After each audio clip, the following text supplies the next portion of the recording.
Fieles al Padre nos encontramos a discernir los tiempos de hoy, y en Jesucristo nos afianzamos con el Espíritu en la misión.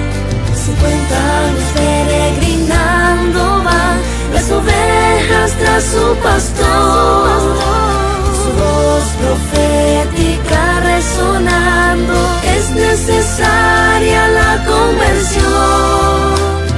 En torno a Cristo nos encontramos, tiempo de gracia desde el altar. No nos detienen fuerzas humanas para este sínodo celebrar. Buenos días, buenas tardes, querida audiencia. Una vez más el obispo tiene el honor de entrar en sus hogares para llevarles a ustedes esta reflexión en el año de la fe. Bien, así que Pedro afirma, Él es el ejemplo excepcional. El ejemplo excepcional es Cristo. Y este ejemplo excepcional es el que ha cambiado mi vida y me ha permitido ser un tanto audaz en mi propuesta a los esclavos de una lejana región de Asia Menor. Y Jesús, con su sufrimiento injusto, nos ha salvado. Él mismo que sobre el madero llevó nuestros pecados en su cuerpo, a fin de que muertos a nuestros pecados, viviéramos para la justicia, con cuyas heridas habéis sido curados. Un sufrimiento que es causa de nuestra salvación y a la vez ejemplo para nuestra vida. En confirmación de su palabra, como nos decía ya en el monte de las bienaventuranzas, habéis oído que se dijo ojo por ojo y diente por diente, pues yo os digo, no resistáis al mal, antes bien, al que te abofetee en la mejilla derecha, ofrécele también la otra. Al que quiera pleitear contigo para quitarte la túnica, déjale también el manto. Y al que te obligue a andar 1 milla, vete con él 2. A quien te pida, da. Y al que desee que le prestes algo, no le vuelvas la espalda. Habéis oído que se dijo, amarás a tu prójimo y odiarás a tu enemigo. Pues yo os digo, amad a vuestros enemigos y rogad por los que os persigan. Como ven, hay una estrechísima relación entre la palabra del Señor y los gestos por el mismo Señor vividos en la cruz. Por tanto, al dirigirme a los esclavos, sí, he estado duro, reconoce Pedro. No es que pretendiera negar el derecho de legítima defensa o defender la institución de la esclavitud como tal, institución injusta, pero ese me parecía el momento de subrayar más bien la humillación de Jesús. Sin excluir que pudiera haber en el futuro momentos en los que llevar a cabo reformas o tal vez organizar la desobediencia civil, en aquel momento lo sentí así y tuve el valor de escribirlo. Aunque no todos en la comunidad comprendieron lo que les decía. Es que hay cosas que hay que madurar para poderlas entender. Y prosiguiendo con la carta, he hablado de mi secreto, dirigiéndome no solo a los esclavos, sino también a todos los fieles, evocando para todos ellos el ejemplo de Jesús, que sufrió injustamente por nuestros pecados. ¿Y quién os hará mal si os afanáis por el bien? Mas, aunque sufrierais a causa de la justicia, dichosos vosotros, no les tengáis ningún miedo, ni os turbéis. Lo escribo en el capítulo 3, versos 13 y 14 de esta primera carta. Y más adelante, pues más vale padecer por obrar el bien, si esa es la voluntad de Dios, que por obrar el mal. Y ante la objeción, ¿y cómo es que se puede afirmar esto? Yo inmediatamente respondo, pues también Cristo, para llevarnos a Dios, murió una sola vez por los pecados, el justo por los injustos, muerto en la carne, vivificado en el Espíritu. Nos parece intuir que, aunque no se diga, Pedro casi exige que los cristianos que, como Cristo nos ha representado a todos solidariamente en la cruz, muriendo por nosotros, así también nosotros participemos en esta representación solidaria, sufriendo con Cristo por la humanidad entera y con Él venciendo el mal con el bien. El pensamiento se retoma en el capítulo 4. Ya que Cristo padeció en la carne, armaos también vosotros de este mismo pensamiento. Quien padece en la carne ha roto con el pecado. Verso 1 de ese capítulo, y continúa: queridos, no os extrañéis del fuego que ha prendido en medio de vosotros para probaros, como si os sucediera algo extraño, sino alegraos en la medida en que participáis en los sufrimientos de Cristo, para que también os alegréis alborozados en la revelación de su gloria. Lo digo en los versos 12 y 13. El motivo es, ante todo, como pueden observar, cristológico y después escatológico. Quien sufre humildemente con Cristo, aun tratado injustamente, participará en su gloria final. Y extraordinario es el versículo 14. Ahí escribo: dichosos vosotros si sois injuriados por el nombre de Cristo, pues el Espíritu de gloria, que es el Espíritu de Dios, reposa sobre vosotros. Y de nuevo la bienaventuranza en las persecuciones. Que ninguno de vosotros tenga que sufrir ni por criminal, ni por ladrón, ni por malhechor, ni por entrometido. Pero si es por cristiano, que no se avergüence, que glorifique a Dios por llevar ese nombre. Versos 15 y 16. Es Dios quien viene a purificar, porque ha llegado el tiempo de comenzar el juicio por la casa de Dios. Pues si comienza por nosotros, ¿qué fin tendrán los que no creen en el Evangelio de Dios? De modo que, aun los que sufren según la voluntad de Dios, confíen sus almas al Creador fiel, haciendo el bien. Así pues, concluye Pedro, ese obstáculo del que con tanto esfuerzo me había liberado, lo he vuelto al revés, por decirlo así, en estas comunidades, enseñando a todos los fieles a vencer el mal con el bien, a tener una actitud heroica, humanamente increíble, casi absurda, pero capaz de superar verdaderamente el mal y cerrar el círculo diabólico. Y llegados a este punto de la entrevista con Pedro, quisiera hacer una breve meditación, introduciéndola con dos preguntas. ¿El comportamiento del que hemos hablado es verdaderamente absurdo e increíble? Y le digo a Pedro, Pedro, ¿tú querías impedirnos de este modo la legítima defensa? Él nos sorprende y Él nos dice, en absoluto, yo no estoy prohibiendo la legítima defensa. Y ni siquiera Jesús lo quería cuando enseñaba a poner la otra mejilla a los que te golpean.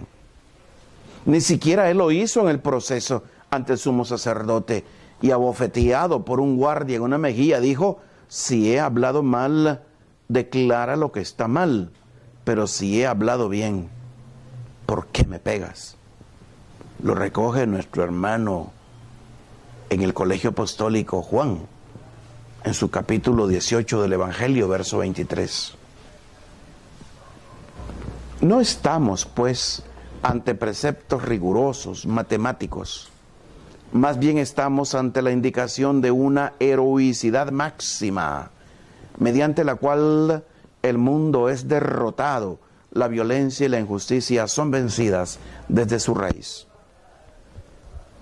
Nos sentimos impulsados a resistir a la violencia, respondiendo también con la violencia. Nos vemos llevados a combatir la injusticia, aplastando a los injustos. Jesús, en cambio, quiso tomar sobre sí las consecuencias de nuestras violencias e injusticias, instaurando un nuevo modo de ser y de actuar, que querría ante todo imitar el suyo, aún en las limitaciones y los razonamientos que serán sugeridos cada vez por el sentido común y por la interpretación de la Iglesia. Pero ciertamente, nos dirá Pedro, y nos dirá también Jesús, no he sugerido algo absurdo, sino más bien algo que tiene también un significado político. Como afirmó Juan Pablo II en uno de sus mensajes por la paz, no hay paz sin justicia. Y añadiendo además, no hay justicia sin perdón. Se trata de unas palabras cuya verdad está cada vez mejor confirmada. Allí donde cada cual exige lo suyo de forma puntual y hasta el final, no es posible la paz, porque las situaciones se complican, se confunden por completo hasta el punto de que todo cuanto pertenece a mí supone un daño para el otro y viceversa. Por supuesto que es necesario oponerse al mal, castigar a aquellos que hacen daño, pero también es verdad que en el campo de la justicia humana está afirmándose poco a poco el concepto de reparación no vindicativa, mediante formas de compensación y de servicio, mediante una verdadera reconciliación. Se abre ante nosotros una única vía razonable, la reconciliación a la que mira Jesús, que supera este ciclo infernal y diabólico de violencia contra la violencia, de represalia contra la represalia, que hace correr la sangre en muchas regiones del mundo y ha estado haciendo correr la sangre en nuestra querida patria, en la cual cantamos: ya no ruge la voz del cañón, ni se tiñe con sangre de hermanos tu glorioso pendón bicolor.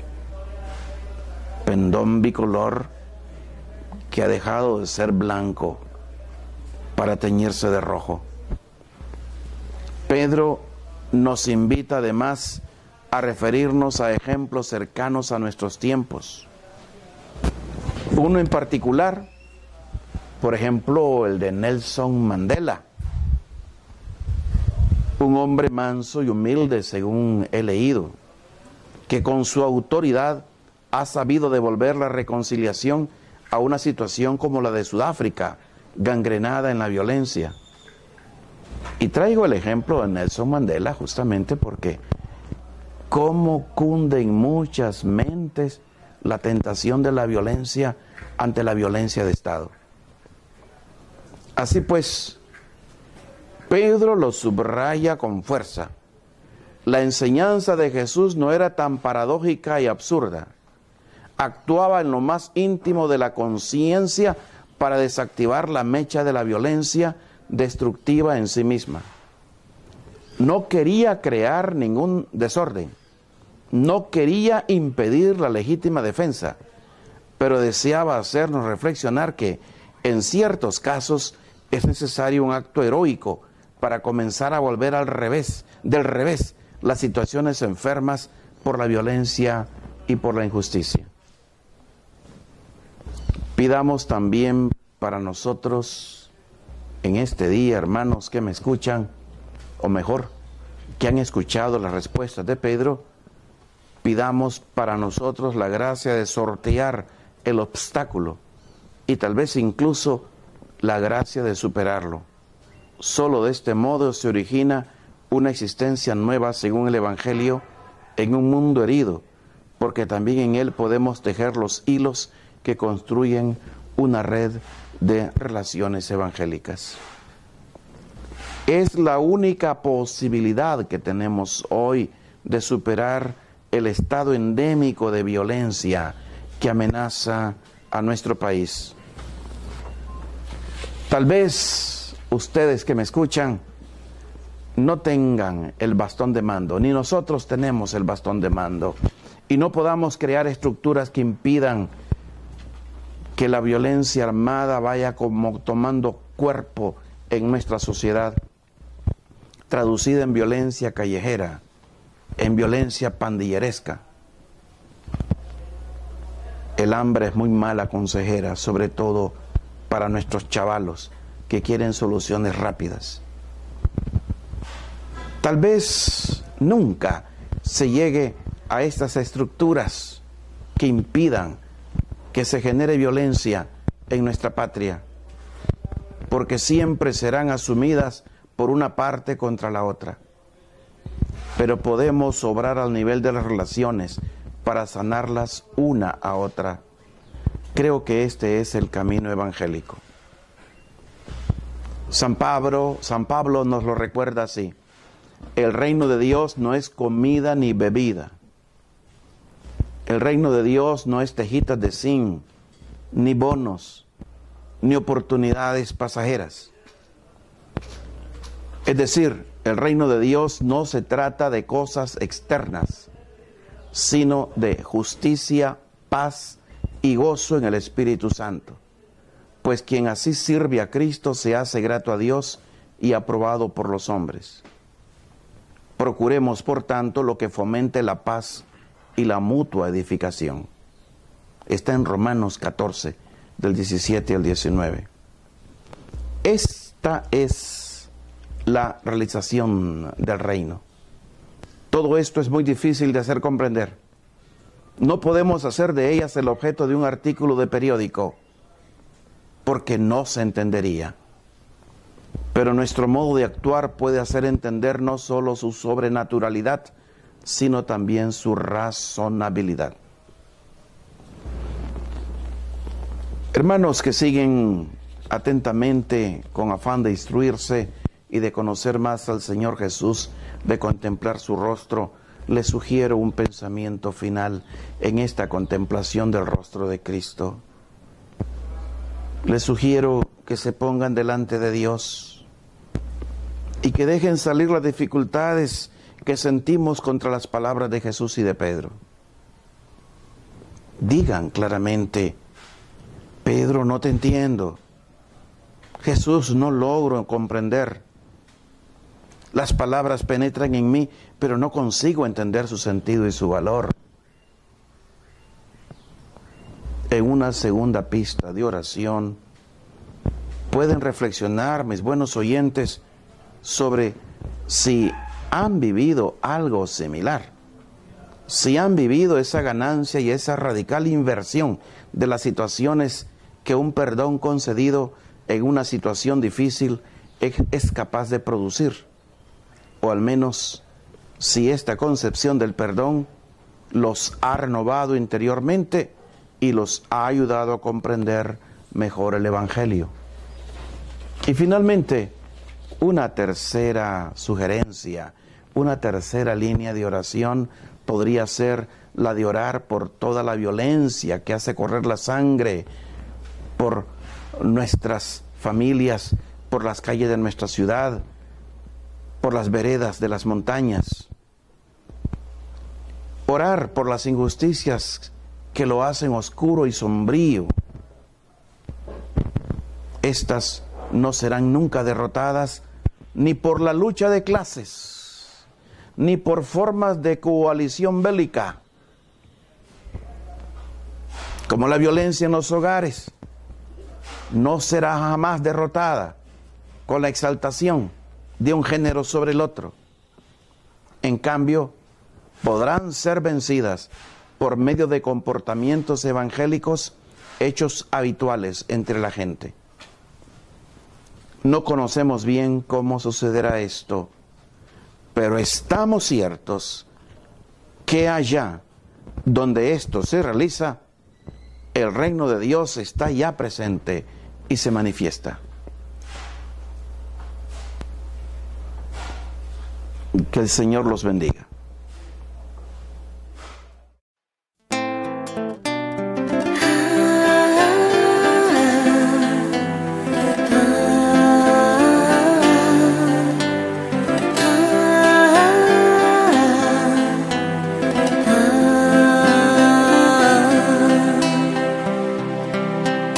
Fieles al Padre nos encontramos a discernir los tiempos de hoy, y en Jesucristo nos afianzamos con el Espíritu en la misión.